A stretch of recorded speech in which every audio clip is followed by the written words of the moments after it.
संबंध। पूर्व श्लोकों में भगवान ने ये बात कही कि जब तुम्हारी बुद्धि मोह रूपी दलदल को सर्वथा पार कर जाएगी तब तुम इस लोक और परलोक के समस्त भोगों से विरक्त हो जाओगे। तुम्हारी बुद्धि परमात्मा में निश्चल ठहर जाएगी, तब तुम परमात्मा को प्राप्त हो जाओगे।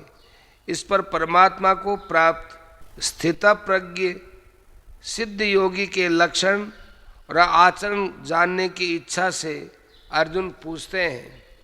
अर्जुन उवाच स्थितप्रज्ञस्य का भाषा समाधिस्थस्य केशव स्थितधीः किं प्रभाषेत किमासीत ब्रजेत किम।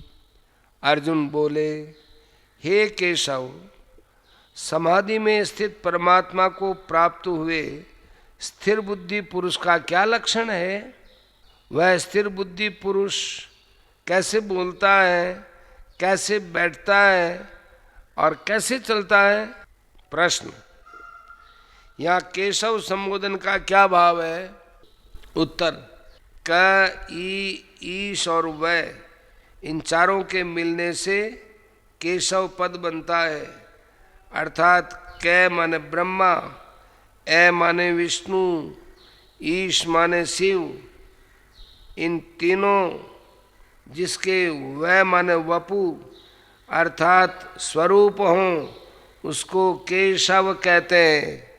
यहाँ अर्जुन भगवान को केशव नाम से संबोधित करके ये भाव दिखलाते हैं कि आप समस्त जगत के सृजन, संरक्षण और संहार करने वाले सर्वशक्तिमान साक्षात सर्वज्ञ परमेश्वर हैं। अतः आप ही मेरे प्रश्नों का यथार्थ उत्तर दे सकते हैं। प्रश्न। स्थितप्रज्ञस्य पद के साथ समाधिस्थस्य विशेषण के प्रयोग का क्या भाव है? उत्तर। पूर्व श्लोक में भगवान ने अर्जुन से ये बात कही थी कि जब तुम्हारी बुद्धि समाधि में अर्थात परमात्मा में अचल भाव से ठहर जाएगी तब तुम योग को प्राप्त हो जाओगे।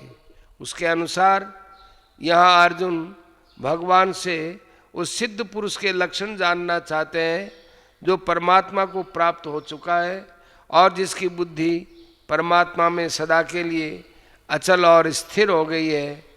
यही भाव प्रकट करने के लिए स्थितप्रज्ञस्य के साथ समाधिस्थस्य विशेषण का प्रयोग किया है।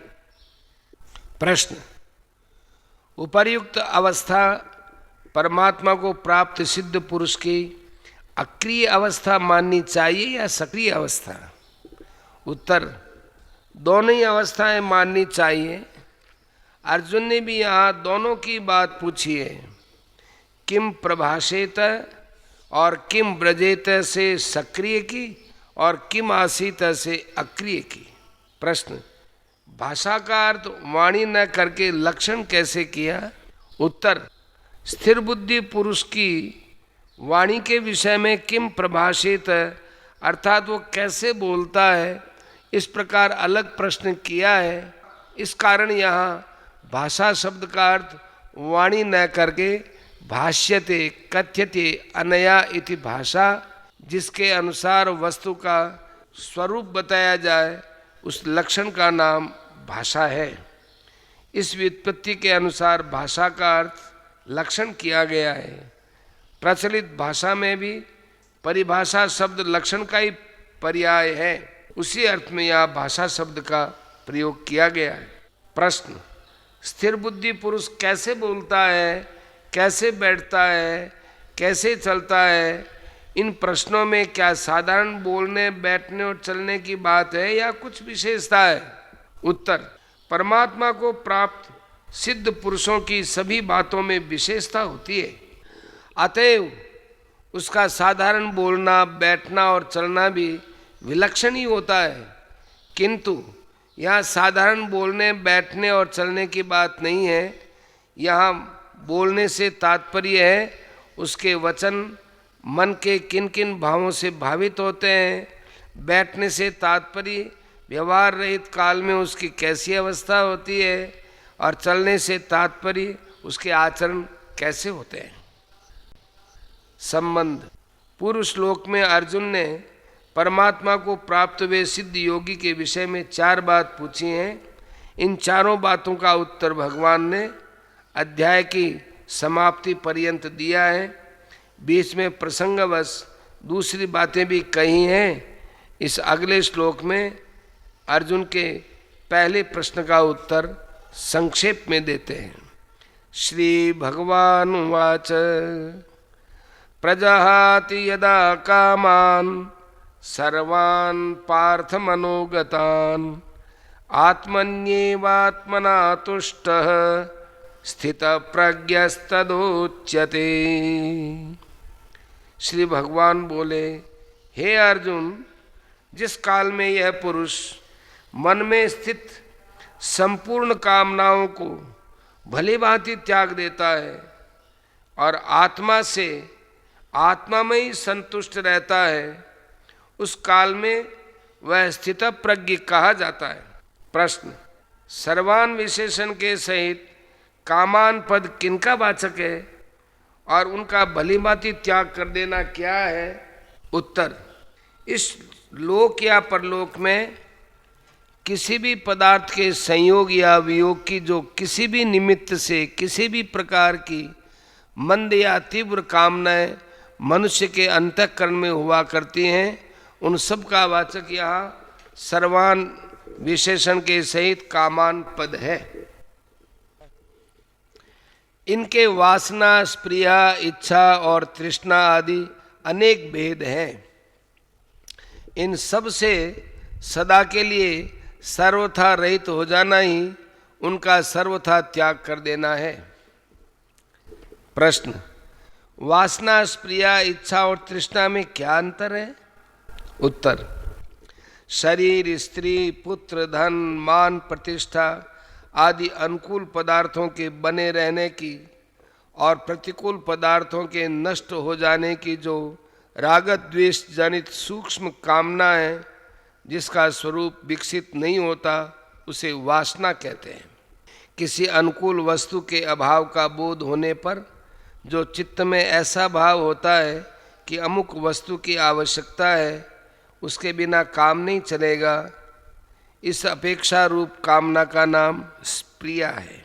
ये कामना का वासना की अपेक्षा विकसित रूप है। जिस अनुकूल वस्तु का अभाव होता है, उसके मिलने की और प्रतिकूल के विनाश की या न मिलने की प्रकट कामना का नाम इच्छा है। यह कामना का पूर्ण विकसित रूप है। और स्त्री, पुत्र, धन आदि पदार्थ यथेष्ट प्राप्त रहते हुए भी जो उनके अधिकाधिक बढ़ाने की इच्छा है, उसको तृष्णा कहते हैं। ये कामना का बहुत स्थूल रूप है। प्रश्न। या कामान के साथ मनोगतान विशेषण देने का क्या भाव है? उत्तर। इससे ये भाव दिखलाया गया है कि कामना का वासस्थान मन है। अतएव बुद्धि के साथ साथ जब मन परमात्मा में अटल स्थिर हो जाता है, तब इन सब का सर्वथा अभाव हो जाता है। इसलिए ये समझना चाहिए कि जब तक साधक के मन में रहने वाली कामनाओं का सर्वथा अभाव नहीं हो जाता, तब तक उसकी बुद्धि स्थिर नहीं है। प्रश्न। आत्मा से आत्मा में ही संतुष्ट रहना क्या है? अंतःकरण में स्थित समस्त कामनाओं का सर्वथा अभाव हो जाने के बाद समस्त दृश्य जगत से सर्वथा अतीत नित्य शुद्ध बुद्ध परमात्मा के यथार्थ स्वरूप को प्रत्यक्ष करके जो उसमें नित्य तृप्त हो जाना है, यही आत्मा से आत्मा में ही संतुष्ट होना है। तीसरे अध्याय के 17वें श्लोक में भी महापुरुषों के लक्षण में आत्मा में ही तृप्त और आत्मा में ही संतुष्ट रहने की बात कही गई है। प्रश्न। उस समय वह स्थित प्रज्ञ कहा जाता है, इस कथन का क्या भाव है? उत्तर। इससे ये भाव दिखलाया गया है कि कर्मयोगी का साधन करते करते जब योगी की उपर्युक्त स्थिति हो जाए तब समझना चाहिए कि उसकी बुद्धि परमात्मा में अटल स्थिति हो गई है, अर्थात वह योगी परमात्मा को प्राप्त हो चुका है।